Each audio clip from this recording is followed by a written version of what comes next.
Look, Bernie, I evolved into the political arena. I mean, I was always there, but I never got into it the way that Bernie in the summer of 2015 allowed me to get into it, to believe in it in a way that I never did before.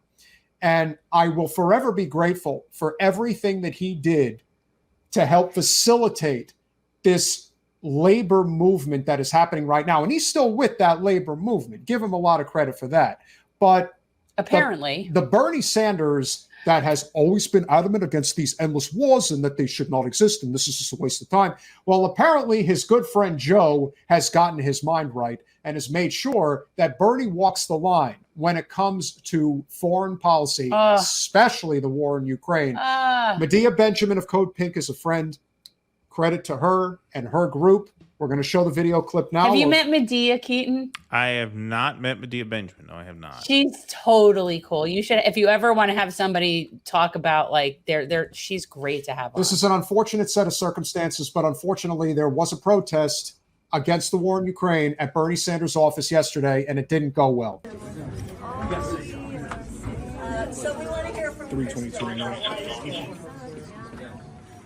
There are a lot of people in Vermont. Wait, Jody's already getting arrested? Wait. Holding a sign. Holding a sign. Oh my goodness. Why are you getting arrested, Jody? Why? Jody, no arrest. That says that Bernie is for diplomacy.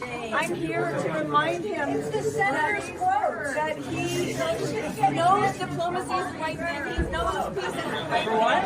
I'm going to tell him we need peace. He needs to call on Biden to go to the negotiating table. Don't tell us that Putin won't, because the United States isn't. Do it. Let them fail. You're failing right now. Let them fail. People are dying.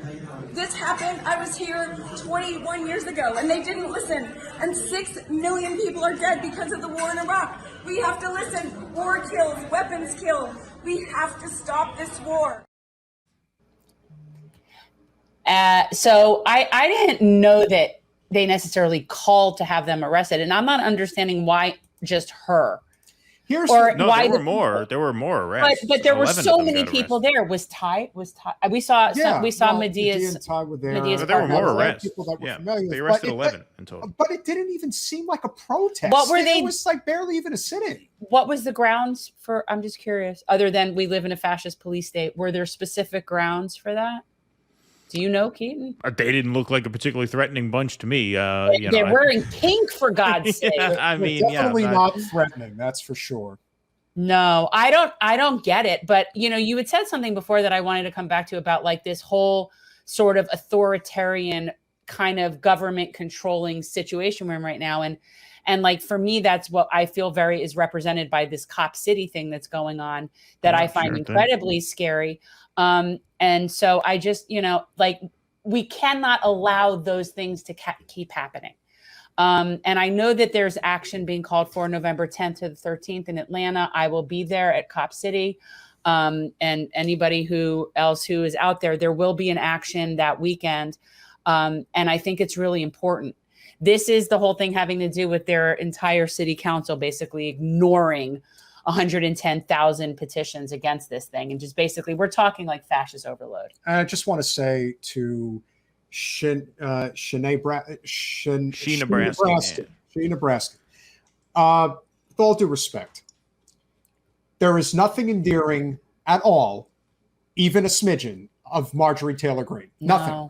Not Marjorie even. Taylor Greene, in fact, because we happen to know Medea and her group, she approached them for a photo op to make it look like that she's this anti-war protester. Well, let me assure you, Marjorie Taylor Greene is not only not an anti-war protester, she does not believe in cutting the military budget at all. Zero. So why in the world would they take a picture with her? Well, they did take a picture with her because, look, she came up to them and she tweeted out support for them. And, we talked about taking wins where you can get them. Look, if Bernie had them arrested and when they got out, Marjorie Taylor Greene took a picture with them and gave them a shout out. And they were probably some viewers. That's great political gamesmanship. I'm not taking that away. She knows Marjorie Taylor Greene is a lot smarter than people think she is. But why is it great political game? But certainly that comes with some risk for her. And who cares if it's good political gamesmanship? I don't care about it either way. I just wouldn't want to be if I were Medea, I wouldn't necessarily go out of my way to have anything to do with her. But no, I don't care about her either way. I don't think she's particularly bright, but no, I just think she's just basically like Trump little female Trump mini me, want to be like Trump. Yeah, definitely hoping for that vice presidential slot potentially. Yeah. But, I don't see the reason why they had to go out of their way to disavow her. I think that's what I didn't know they did. was saying. That's what they did. This morning they went and we're going to cover this in the morning. They said there was some confusion about a photo that was taken, that was posted. Marjorie Taylor Greene came up to our volunteers and she asked for a photo with them, and our volunteers didn't know how to take it. I don't think they should have apologized for that at all. No. In fact, I think CodePink agree with that. They should not have said, "Oh, we disavow Marjorie Taylor Greene." I think that's ridiculous because, hey, guess what? The guy you went there to protest, who you at one point supported. I mean, there were Vermonters in that protest. The one lady who got dragged off said, "I'm from Vermont. Vermont is against the war." He had you thrown into the slammer for being there.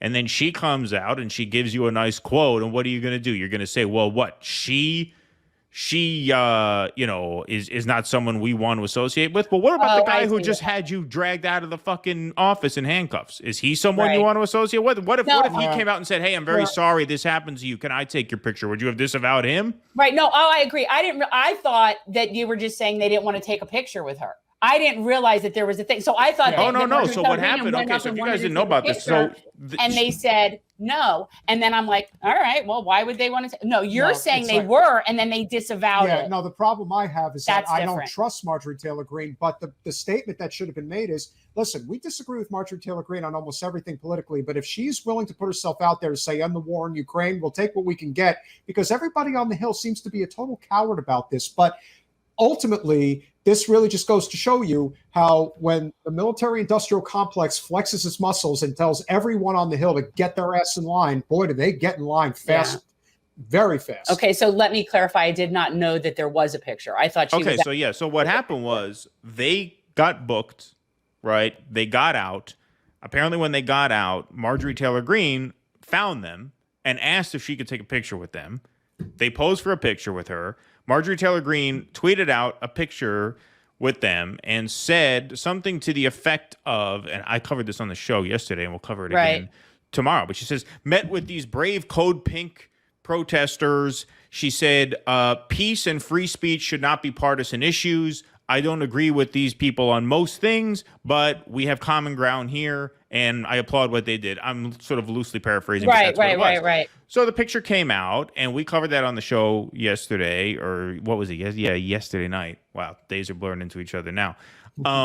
And we said this really just puts the lie to people who smear people like me in this space, or, people in these spaces as being closeted right-wingers, closeted Trumpers. It's like, okay, you have a left-wing group. They show up to Bernie Sanders' office. The reason they protest Bernie is because Bernie is most aligned with them, so they feel they can influence him most. He has them arrested. They get out, and the darling of the right takes a picture with them and posts them. So how are you going to call CodePink right-wing? How are you going to call these people right-wing? They went to Bernie. They made an appeal to Bernie, and he had them dragged out of there in handcuffs.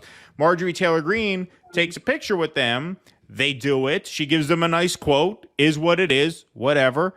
And then the next morning, they're putting out a clarification disavowing Marjorie Taylor Greene. Okay. And that's that's chicken shit. That's you're right. bullshit. You're right. Absolutely. That's totally, I would just own it. Here and clarify what actually happened at the office this afternoon. You had them arrested. I did not have them arrested. I just asked them nicely to leave, and unfortunately, they decided not to leave. And it's out of my control what the Capitol Police choose to do once they. I mean, listen, it was during lunchtime. And you know what? You're hurting the people that supported you the most. I just want to come on here and reaffirm my support for my good friend Joe, hoping that he wins re-election. It's not your friend. He's look. I don't. I'm very annoyed about Ukraine with you. So don't. But what does it say? Like, it's not even a matter of like you have to own like nobody's asking CodePink to own Marjorie Taylor Greene. They don't own Right. anybody. They're activists. No. They go there to protest, and how they're received is up to the people who receive them. And so you just say, hey, listen, we were arrested by the leading progressive in the Senate, and we were embraced by the leading one of the, figureheads of the conservative, MAGA movement. That is a reason why the left should be ashamed of itself. You should say, shouldn't Bernie be ashamed of himself that he got out-lefted by Marjorie Taylor Greene? That Marjorie Taylor Greene has the more traditionally left position on the Ukraine war We've than Bernie been seeing Sanders? this with a lot of things, though, haven't we? Because we also saw, then Medea, actually, when she was on the show, pointed this out, our friend Medea Benjamin, that you had her friends arrested. But she pointed out that I forget which Republican it was, that had wrote basically the very sternly worded request to Joe, wanting to know some clarifications before getting the additional money for Ukraine. And not a single Democrat would join in this, wanting some, clarification on things. We want to have some answers. We want some, tangible answers. Oversight, and not a single Democrat would get behind that. Unfortunately, I didn't do a good enough job of letting them know that I was on a lunch break and that I was hungry and that I would be back in a couple of maybe 45 minutes. I could have come back, and then it would have been a good enough. Was he really on a lunch break? I'm just telling you exactly what happened. I'm here right now. Okay. Were you eating lunch in jail, and you wanted them to meet you in jail, so that's why you had the cops take them to you? I've done sit-ins before in my life. I'm not too old to do that now, and apparently you don't respect the free speech. To speak with them now. I know they want to talk, and that they have some things that I have to say. Look, unfortunately, I cannot go against my president. I am very loyal, and that is he wouldn't be the president if. Just remember what I said, okay? It is not me; it's us. You can't rely on me at this point. I'm a little too old. You have to find new, good people who are willing to fight. Listen. I'm over 80 years old. Can you give me a break? Can I rest in peace at some point? That's what I'm thinking. Oh, look at that. She got groomed today. She wanted everyone to see. I didn't ask anybody to be arrested. Is she a She Bijan? has a new. No, she's actually a Catan de Toulier. And she got her new it's a little ghost bow. It's hard to see. It's a little Halloween with a little ghost bow. It's so cute. But yeah, she's a Catan. She's very fancy. Yeah. And she got groomed today. So she wanted everyone to see how pretty. Yeah, she looks spiffy for sure. I know, right? Yeah. That's Lulu. Like I said, I will forever be grateful for what Bernie did to spark, for me and for millions of other people.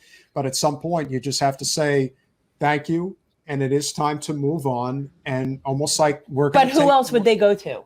Well, his blind spot was always foreign policy. He was always weak on foreign policy. This is why so many of the people who came out of the Bernie movement are still weak on foreign policy, because Bernie never really had a critique. That's fair. That's fair. Yeah. You know what I mean? And I think, and I'm sorry, look, I'm for Bernie's program basically when it comes to domestic issues, but given how willing he is to go along with the program of American Empire, it does put that domestic program in a bit of a chauvinistic light, right? Because a lot of the people who advocate for a lot of these issues, part of the critique of social democrats from real hardcore leftists and communists and things like that is that you're basically bankrolling all of these social welfare programs on the dominance of the U.S. dollar. And the dominance of the U.S. dollar globally is enforced at the barrel of a gun. Right, and on the other end of a drone. And so it's hard to argue against that when you see Bernie go along with the war machine in the way that he does. It's one thing if he had a more comprehensive critique, which a guy like Cornell has. But if Bernie's talking about how, we need to cancel student loan debt here, while we should just sacrifice the Ukrainian people at the altar of NATO. It's okay, well, I understand now. Okay, yeah, we can afford social welfare programs here by just bending the rest of the world to our will. There's a bit of chauvinism in that and a bit of narcissism in that. And I think that's a fair critique. And I think that's part of why foreign policy has to be included in a lot of these conversations, because otherwise you really are just saying, hey, we can create a paradise here on the backs of the rest of the world. Thanks for watching. If you want to support our mission to transform politics into service, please like this video, subscribe, follow us on social media, and consider joining our Patreon, where you'll get early access to our interviews as well as other exclusive content. Links are in the description. Peace out.